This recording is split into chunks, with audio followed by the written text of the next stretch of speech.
From Whitlam and Mao to Albanese and Xi, the relationship between Australia and China has witnessed many ups and downs over the last 50 years. On December 21, 1972, the Whitlam government broke ranks with the US by closing the Australian consulate in Taiwan and moving it to Beijing, formally recognizing the People's Republic of China.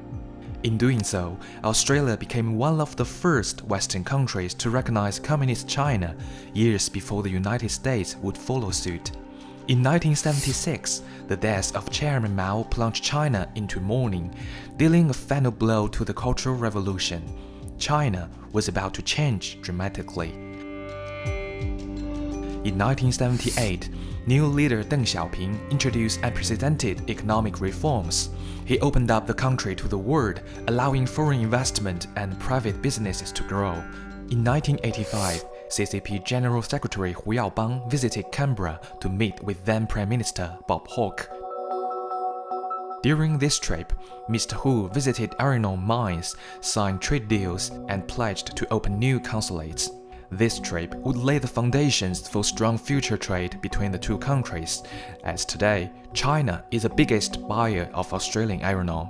However, 4 years later, the relationship met its first significant challenge.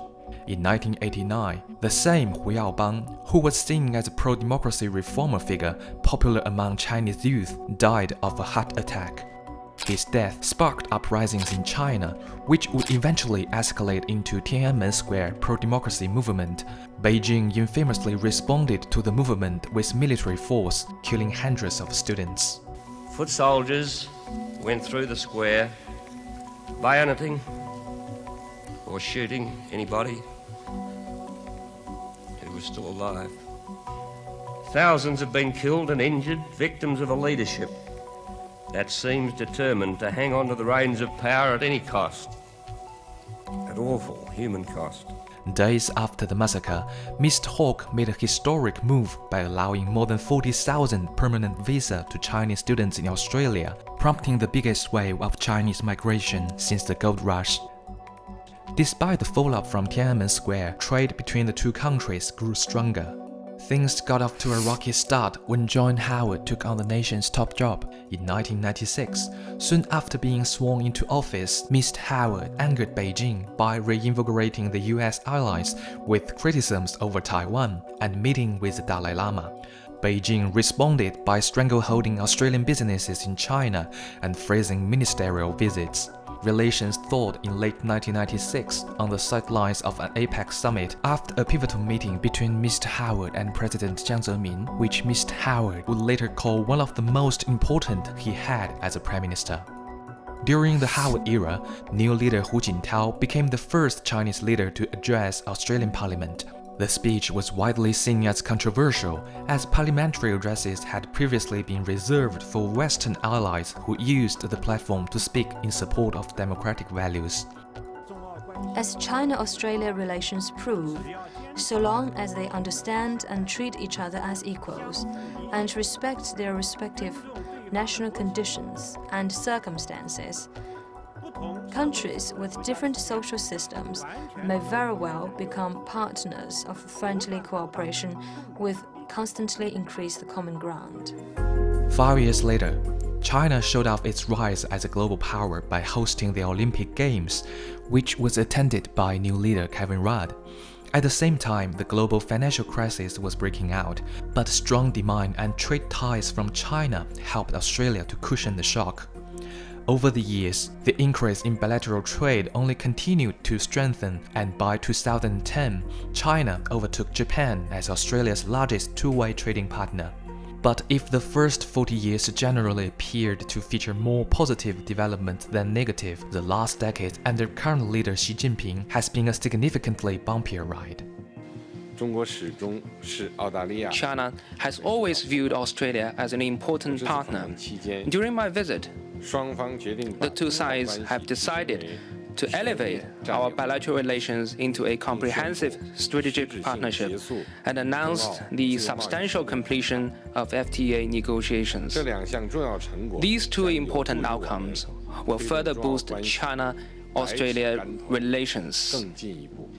When Xi Jinping spoke in Parliament in 2014, followed by the signing of a free trade agreement, no one was anticipating that top-level dialogue between the two countries would break down just a few years later. By 2017, things started to change rapidly. Following accusations of political meddling and spying, the Turnbull government introduced foreign interference laws, saying Australia will stand up to China by pushing this legislation through. Modern China was founded in 1949 with these words: 中国人民站起来. The Chinese people have stood up.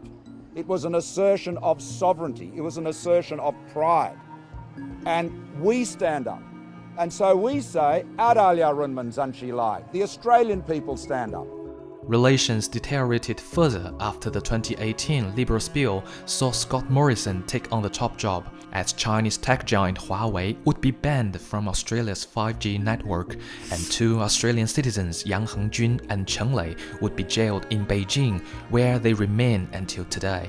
In 2020, the pandemic then exacerbated the fragile situation, as accusations from Australia that China had mishandled the outbreak and was obstructing investigations into its origins would take the relations between the two countries to one of its lowest points.